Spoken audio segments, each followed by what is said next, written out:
আমার কাছে আছে একটি ১,০০০ টাকার নোট। একজন গার্মেন্টস কর্মীর এই নোটটি উপার্জন করতে ৩ দিন অক্লান্ত পরিশ্রম করতে হয়। ১৬ বছর পড়াশোনা করে সদ্য চাকরিতে ঢুকেছে যে ছেলেটি, এই নোটটি উপার্জন করতে তাকে খাটতে হবে ২ দিন। এই ১,০০০ টাকা দিয়ে কি কি কেনা যায়? কোনটা কত? এটা আটার চাল, এটা খুচরা ৫৪ টাকা বিক্রি করা যাবে। আর এটা মিনিকেট, এটা ৬৫ টাকা পর্যন্ত রাখা যাবে। সবচেয়ে কম দামি চাল কোনটা? সবচেয়ে কম দামি চাল আসলে মোটা চাল, ওটা আমার কাছে নাই এবং আমাদের মার্কেটে খুব কম চলে। তাহলে এই ২৮টা ২ কেজি দেন। ২৮টা ২ কেজি দিব। ২ কেজি চাল নিয়ে কি করবেন? হ্যাঁ, আমাদের গরিব মানুষ ভাই, ছোট পরিবার। দর্শক, ২ কেজি চাল কিনে ফেলেছি ৫৫ টাকা করে। ২ কেজি আমার খরচ হয়েছে ১১০ টাকা। আমাদের কাছে কিন্তু এখনো অবশিষ্ট আছে ৮৯০ টাকা।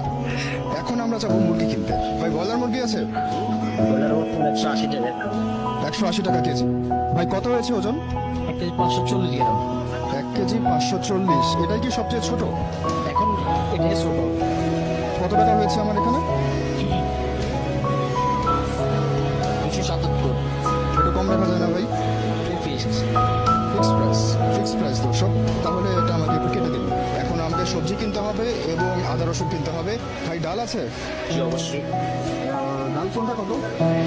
যদি আপনি ইন্ডিয়ানটা নেন তাহলে ৯০ টাকা পড়বে, যদি দেশিটা নেন তাহলে পড়বে ১২০ টাকা। ৯০ টাকা যেটা, এটা হাফ কেজি।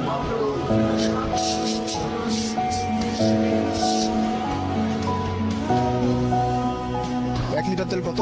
৭৫ টাকা। ১ লিটার তেল লাগবে।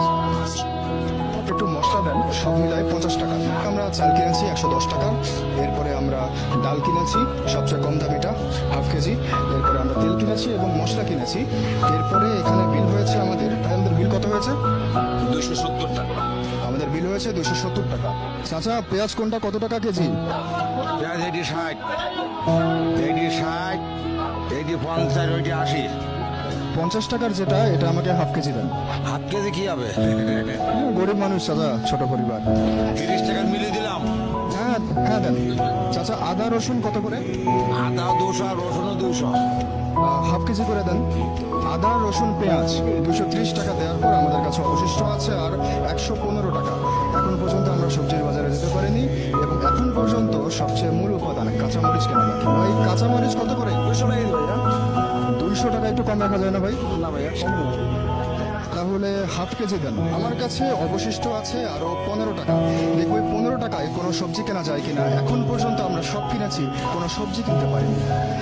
ভাই, ১৫ টাকায় কি কোনো সবজি পাওয়া যাবে? ১৫ টাকা ভাই সবজি তো দাম বেশি, শাক পাবেন না। শুধু শাক দেন ভাই, ১৫ টাকার শাক দিয়ে দেন। কোনটা দেবো শাক? লাল শাকটা দেন। বৃষ্টি শুরু হয়েছে, তবে আকাশ নয়। জিনিসপত্রের দাম দেখে কাঁদছি আমি নিজেও। ১,০০০ টাকায় একটা গার্মেন্টস কর্মীর ৩ দিনের উপার্জন এবং একজন শিক্ষিত ছেলের ২ দিনের উপার্জনে আমি যে বাজারটা করলাম, এই বাজারটায় আমি হয়তো বা আমার ৫ জনের পরিবারে টানা ২ দিন চালাতে পারবো। আজকে আমার বাসায় যদি কোনো অতিথি আসে, বিশ্বাস করুন দর্শক, আমি খুশি হব না, আমি হব আতঙ্কিত। কারণ আমার এই সাধ্যের বাজারে টান পড়বে।